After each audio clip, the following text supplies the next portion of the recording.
A low, rhythmic thud echoes through the valley, not of drums, but of heavy chords meeting weary frames. You hear them long before the dust of their arrival settles on the horizon. Thousands of wandering figures, their voices raised in a mournful, haunting chant that seems to chill the very air. They believe their voluntary suffering is the only currency left to bargain with a silent heaven as an invisible tide claims the world. But as the shadows grow longer, a chilling question remains. Was their path to salvation actually the bridge that allowed the darkness to cross into every home they visited? In the year 1348, the world did not end with a bang, but with a sudden, suffocating silence. It began as a whisper from distant shores, a creeping shadow that moved faster than any horse and respected no walls. History remembers it as a time of great sorrow, but for those living through it, it was an unfolding nightmare where the rules of reality had simply dissolved. When the traditional structures of medicine and prayer failed to stem the tide, the human psyche began to fracture, giving rise to movements that walked the fine line between ultimate devotion and utter desperation. The vacuum left by a retreating civilization was quickly filled by something far more intense and unpredictable. The air in the mid-14th century was heavy with more than just the summer heat. It was thick with the scent of stagnant water and the unspoken fear of the next sunrise. In this vacuum of hope, the first processions appeared. They were known by many names, but most simply called them the Travelers of the Cross. They did not come to heal the sick or bury the fallen. They came to perform a ritual so visceral that it commanded the attention of entire kingdoms. They arrived in groups of hundreds, sometimes thousands, moving with a synchronized mechanical precision that suggested they were driven by a singular, frantic purpose. The sound of their approach was a physical presence. It was a dull, wet sound, the cadence of resolve meeting the limits of the human body. These were the souls who believed that the great silence falling over the continent was a direct response to the failings of humanity. To them, the invisible shadow was a ledger being balanced, and the only way to tip the scales back toward mercy was through a physical manifestation of remorse. They sought to take the weight of the world's errors upon their own shoulders, quite literally. As they moved from town to town, they created a spectacle that was as mesmerizing as it was unsettling. A parade of rhythmic movement where the sharp whistle of the lash became the heartbeat of the countryside. Observe the way they entered a village. They did not ask for permission. They marched to the center of the square, stripping away the layers of their worldly status to reveal the marks of their journey. Under the midday sun, they formed a great circle, lying down in positions that signaled their specific shortcomings. Then, the ritual began. It was a repetitive, grueling cycle of motion, a synchronized dance of contrition where the air was filled with the low, guttural humming of ancient hymns. They believed that by enduring the unendurable, they could persuade the heavens to look away from the shortcomings of the living. Every strike was a plea. Every mark on their skin was a letter in a desperate prayer for survival. However, the tragedy of this movement lies in the intersection of faith and the laws of nature. In their quest to cleanse the spirit, they may have inadvertently neglected the reality of the physical world. They moved in massive, tightly packed groups, sharing water, food, and the very air they breathed. They traveled from the heart of infected cities into untouched rural sanctuaries, carrying the invisible shadow in the folds of their heavy robes and on the surfaces of their ritual instruments. They were a mobile ecosystem of the very darkness they sought to outrun, unintentionally acting as a vector for the silent tide to reach corners of the world that might have otherwise remained safe. There is a profound tension in the way the established authorities viewed these wandering groups. At first, the crowds welcomed them as heroes, as martyrs who were willing to do what the nobility and the clergy could not. People would rush to the streets to catch the droplets of their devotion, believing that even the touch of their garments could offer protection. They were seen as the front line against the abyss. But as the ritual continued and the shadow only grew longer in their wake, the atmosphere shifted from awe to a cold, creeping suspicion. The very people who were once hailed as saviors began to be seen as harbingers of the end. The conflict wasn't just physical, it was a battle for the soul of society.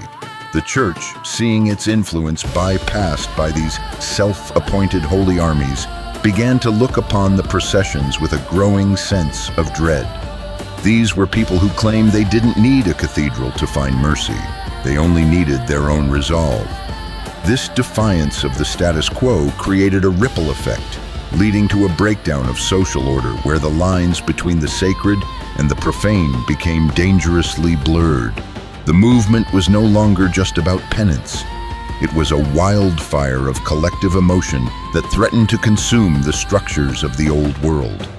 In the eyes of the elite, the travelers were becoming more dangerous than the shadow itself. As the months passed, the movement began to spiral. The original intent of quiet devotion gave way to a more frantic, unpredictable energy. There are accounts of these groups becoming increasingly isolated, forming their own laws and their own versions of the truth. They became a shadow society, wandering through a landscape that was already half reclaimed by the earth.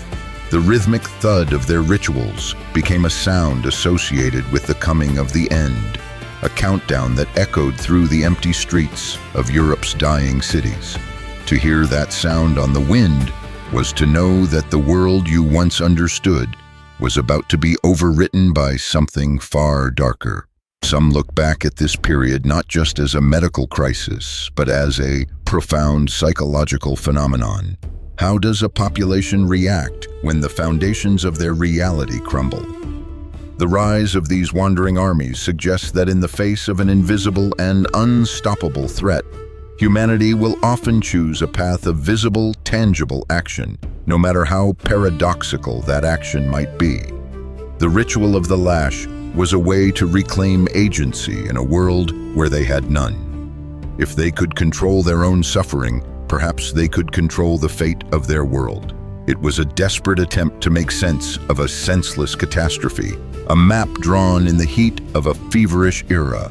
But the mystery deepens when we consider the remnants of their passage. In many hidden corners of the world, symbols carved by these groups can still be found. Cryptic marks on stone walls and forgotten shrines that speak of a devotion that bordered on the obsessive. They left behind a legacy of questions. Were they truly driven by a selfless desire to save humanity? Or were they caught in a cycle of collective hysteria that only accelerated the tragedy? The records are fragmented, lost to the fires and the silence of the era, leaving us to piece together the motives of a generation that felt it was standing at the edge of the abyss. The danger of their movement was not just in the shadow they carried, but in the message they spread. They taught that the world was a place of inherent darkness, and that the only response was to turn inward and embrace the struggle.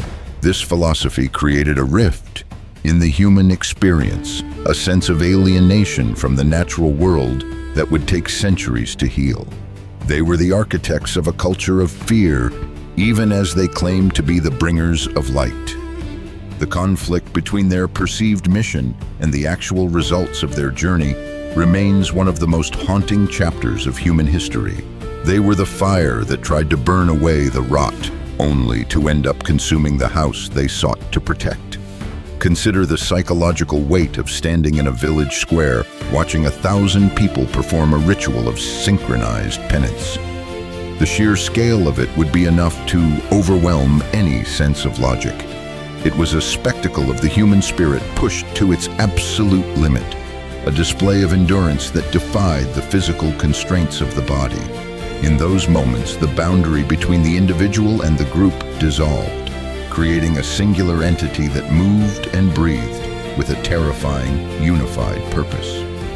This loss of self is perhaps the most chilling aspect of the entire movement, a mass surrender to a dark, driving rhythm that left no room for doubt or hesitation. As the great silence finally began to recede toward the end of the century, the wandering armies faded back into the shadows from which they emerged. Some were disbanded by force, others simply succumbed to the very tide they tried to turn. But they did not vanish without leaving a mark. They changed the way we view the relationship between faith, fear, and the physical body. They showed that in times of extreme crisis, the human mind is capable of creating its own reality, a world where pain is a shield and silence is a weapon. They left a map of the human heart at its most vulnerable, a map drawn in the scars of 1,000 nameless travelers. The mystery of these travelers remains unsolved. Were they a necessary outlet for the collective grief of a dying continent, or were they a catastrophic mistake that deepened the wound? There are no easy answers, only the lingering echoes of their hymns and the rhythmic thud of their journey through the pages of time. They stand as a testament to the power of belief, a force that can inspire the greatest acts of sacrifice or lead a civilization into a spiral of unintended consequences. Their footsteps may have been washed away by time, but the path they walked still exists in our collective subconscious, waiting to be rediscovered. In the quiet hours of the night, if you listen closely to the wind moving through old ruins, you might still imagine the sound of their approach. It is a reminder that the shadows of the past are never truly gone. They are merely waiting for the world to turn toward the dark once more. The story of the wandering armies is not just a tale of a bygone era. It is a mirror held up to our own capacity for devotion and our own vulnerability to the unseen tides of history. It asks us what we are willing to sacrifice when the walls begin to close in, and whether our chosen path to safety might actually be the very thing that invites the shadow inside. Ultimately, the era of the Great Silence teaches us that fear is a contagion just as potent as any shadow. It travels on the breath of rumors, it grows in the soil of desperation, and it finds its most powerful expression in the rituals we create to keep it at bay. The travelers of the cross were both the victims and the carriers of this fear, a group of souls caught in a cycle of their own making. Their journey serves as a haunting prologue to the modern world, a reminder of the delicate balance between the strength of the spirit and the fragility of the human condition. We are all, in some way, travelers searching for a way to stay the tide. As we look back through the mist of centuries, the images of the great processions remain etched in the collective memory. They represent a moment when humanity stood at a crossroads, forced to choose between the known and the unknown, between the tangible and the spiritual. Their legacy is a complex tapestry of courage and confusion, a story that continues to challenge our understanding of what it means to be human in the face of the inexplicable. The rhythmic thud of the chords on the frames of the devout may have faded, but the questions it raised continue to resonate, a low vibration in the bedrock of our history that refuses to be silenced. The shadow may have retreated, and the world may have moved on to new heights of knowledge and stability, but the memory of the Army of the Cross remains a dark chapter, written in the very fabric of our ancestry. It is a story of conflict, of danger, and of the profound mystery of the human heart when it is pushed to the edge of the world. It is a reminder that sometimes the things we do to save ourselves are the very things that define our undoing. And so the mystery remains a silent witness to the time when the world lost its way and sought to find it again through a path of shadows and silver hymns. In the end, we are left to wonder about those who watched from their windows as the procession passed. Did they see a band of holy men, or did they see the embodiment of the very end they feared? The line between savior and destroyer is often thinner than we care to admit. As the last echoes of the travelers fade into the historical record, they leave behind a warning that still rings true. In our darkest hours, the most dangerous thing we can encounter is not the darkness outside, but the lengths to which we will go to outrun it. The silent tide always finds a way, and sometimes our own actions are the ones that open the door. What if the ritual was never about the heavens at all? What if it was a subconscious recognition that the old world was already gone and a new, harsher reality had to be birthed through fire and endurance? The travelers didn't just carry a message, they carried a transformation.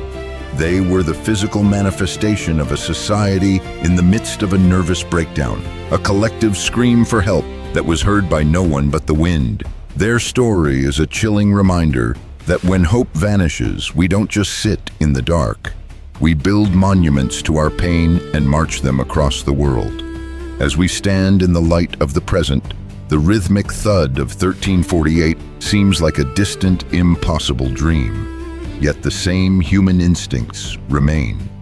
We still seek rituals to ward off the unknown, and we still look for leaders who promise salvation through sacrifice. The wandering armies of the cross were not an anomaly. They were a glimpse into the depths of what we are capable of when the lights go out.